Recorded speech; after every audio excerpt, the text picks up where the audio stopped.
Le football est-il haram ou halal? Je ne voulais pas répondre à cette question, mais elle revient trop souvent dans mes messages. Beaucoup de personnes m'écrivent en disant que je me trompe.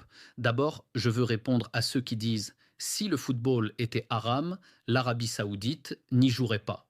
Cette réponse est fausse. L'islam ne se base pas sur l'Arabie saoudite. La religion musulmane se base uniquement sur le Coran et la Sunna du prophète Muhammad. Si le Coran et la Sunna déclarent une chose haram, alors même si toute l'Arabie saoudite la pratique, elle reste haram.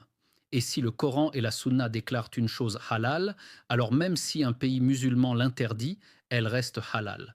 Donc quand on parle de halal ou de haram, on ne regarde pas les pays, on regarde les textes religieux. Maintenant, soyons clairs, aucun savant sérieux n'a jamais dit que le football en tant que sport est haram. Le football est un sport, une activité physique, et en soi, il est halal. Mais le football peut devenir problématique selon la manière dont il est pratiqué.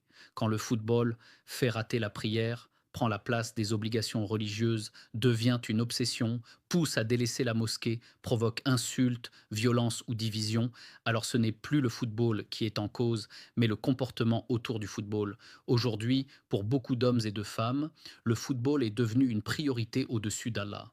Il arrive qu'on se rende à la prière de Isha et que la mosquée soit presque vide, alors qu'elle est habituellement pleine, parce que certains ont préféré un match à la prière. Le football n'est pas haram, mais placer le football au-dessus de la prière et des obligations envers Allah, cela est haram.